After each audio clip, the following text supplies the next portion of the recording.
Hello guys, আসসালামু আলাইকুম। আশা করি আপনারা সবাই ভালো আছেন। আজকে আবার নতুন একটা ভিডিও নিয়ে হাজির হলাম। আর আমি কিন্তু কচুর ফুল কাটার জন্য কিন্তু কচু বাগানে চলে আসছি। আর এই দেখুন কি পরিমাণে কিন্তু কচু আর কচু, এই দেখুন। আর এখন কিন্তু এই যে কচুর ফুল কাটতেছে। আর এইভাবে কিন্তু আমরা কচুর ফুলগুলো কেটে নেব। আর এই দেখুন, এই যে কচুর ফুল হয়েছে, আর এই ফুল খেতে কিন্তু খুবই মজা লাগে। তো এই দেখুন বন্ধুরা, আমাদের কিন্তু কচু ফুল কাটা হয়ে গেছে। আর এখানে গাঙ্গের পাড় দিয়ে কিন্তু কচু আর কচু, এই দেখুন। আর এই কচুর ফুলগুলা কিন্তু আরো আগে ফুটে গেছে, যার জন্য এখন কিন্তু শেষের দিকে। আর বেশি ফুল পেলাম না, দুই একটা ফুল পেলাম। আর এই কচুর ফুল ভর্তা কিন্তু আমার কাছে খেতে খুবই মজা লাগে। তো এই দেখুন বন্ধুরা, আমরা কিন্তু কচু ফুল নিয়ে বাড়ি যাচ্ছি। চলে কচুর ফুলগুলো নিয়ে আসছি। আর এই ফুলগুলা কিন্তু আমি এখন ভর্তা দেবো, যার জন্য আমি কেটে নিচ্ছি। এখানে কিন্তু আমি একটা বটিতে কিন্তু এইভাবে চারপাশ কিন্তু এইভাবে ঘুরিয়ে ঘুরিয়ে কেটে নেব, আলতোভাবে, যেন বেশি জোরে পোষ না লাগে, তাহলে কিন্তু বন্ধুরা একদম হয়ে যাবে, ফুল কেটে যাবে। এই দেখুন, আমি কিন্তু আলতোভাবে দিয়ে কিন্তু এই যে একটা শীট, এটা কিন্তু আমরা ফেলে দেব। এটা যদি একটু এই ফুলের ভিতরে থাকে তাহলে কিন্তু একদম গলা চুলকাবে, আপনারা কিন্তু খেতে পারবেন না। যার জন্য কিন্তু এই দেখুন, আমার একটা ফুলটা কিন্তু একদমই একটু কিন্তু ভাঙে নাই। আর এইভাবে করে কিন্তু আমি সব ফুলগুলো কেটে নেব। আর এই যে এই ফুলটা, এই যে মাঝখানের, এটা কিন্তু আমরা ফেলে দেব। এটা কিন্তু খাওয়া যায় না, এটা কিন্তু গলা চুলকায়। আমাদের কিন্তু কচু ফুল কাটা হয়ে গেছে। আর এখানে কিন্তু এই যে মাঝখানের ফুলগুলো ফেলে দিয়েছি।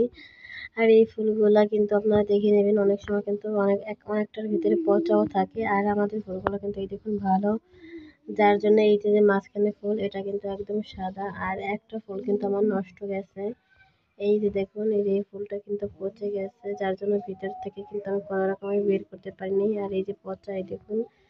তাছাড়া কিন্তু আমার সবগুলোই ভালো। এবার আমি এই ফুলগুলো ধুয়ে নিয়ে আসবো। আর এগুলো কিন্তু আমার খাওয়া যায় না, এগুলো কিন্তু ফেলে দিতে হবে।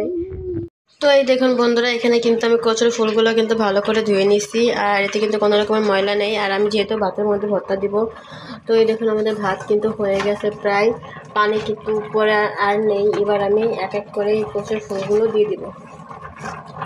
এইভাবে কিন্তু আমি সব ফুলগুলো দিয়ে দেব। এই দেখুন, আমাদের কিন্তু সব ফুলগুলো দেওয়া হয়ে গেছে। আর এবার কিন্তু আমি উপর দিয়ে একটু লবণ ছিটিয়ে দিব, তাহলে কিন্তু একদম সম্পূর্ণ সিদ্ধ হয়ে যাবে না। আর আমি কিন্তু আজকে 20 মরিচ দিয়ে কচুর ফুল ভর্তা খাবো। তো এই দেখুন, এখানে কিন্তু আমি দুইটা বড় সাইজের 20 মরিচ নিয়ে নিয়েছি। এবার এই দুইটা এর উপরে দিয়ে দিলাম। আর এবার কিন্তু আমি ঢাকনা দিয়ে ভালোভাবে ঢেকে দেবো, যাতে কোনো রকমের ভাপ কিন্তু বের হয়ে না যায়। এই দেখুন, ঢেকে দিলাম। এবার এইভাবে আমি আস্তে আস্তে কিছুক্ষণ রান্না করে নেব। পর এবার আমরা ঢাকনা নামিয়ে নেব। আর এই দেখুন, মাশাআল্লাহ, আমাদের কচুর ফুল কিন্তু সিদ্ধ হয়ে গেছে। আর এই দেখুন কতটা নরম হয়েছে, এই দেখুন, এভাবে দিলে কিন্তু গলে যাচ্ছে। আর ফুলগুলো কিন্তু সত্যি সিদ্ধ হয়ে গেছে, অনেক সুন্দর। আর মরিচও সিদ্ধ হয়ে গেছে। এবার আমি ভর্তাগুলো প্লেটে উঠিয়ে, দেখুন বন্ধুরা, আমি কিন্তু কচুর ফুল একটা প্লেটে উঠিয়ে নিয়েছি। আর এখন কিন্তু পেঁয়াজ মাখিয়ে নিচ্ছে, আর পেঁয়াজ কিন্তু কুচি করে নিয়েছে। আর এখানে কিন্তু দুইটা 20 মরিচ নিচ্ছি বন্ধুরা, আপনারা চাইলে কিন্তু এখানে কাঁচা মরিচ অথবা শুকনো মরিচও দিতে পারেন। আর আমার ঘরে যেহেতু 20 মরিচ ছিল, যার জন্য কিন্তু আমি 20 মরিচ দিলাম। আর লবণ দিয়ে কিন্তু এখন পেঁয়াজ মাখিয়ে নিচ্ছে।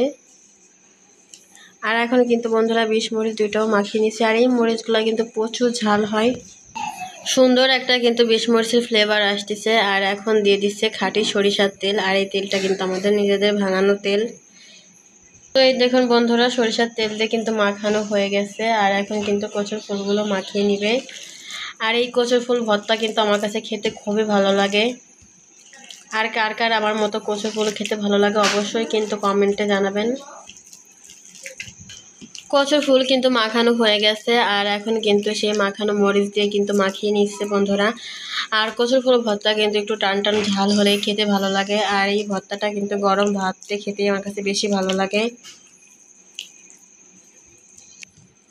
তো দেখুন, মাখানো কিন্তু প্রায় শেষের দিক। আর এই ফুল ভর্তাটাতে এত ভালো লাগে কি বলবো আপনাদের, আমার কাছে খুবই ভালো লাগে খেতে। আর ভিডিওটা কেমন হয়েছে অবশ্যই কিন্তু কমেন্টে জানাবেন। ভালো লাগলে like, comment, share and subscribe করবেন। ভালো থাকবেন, আল্লাহ হাফেজ।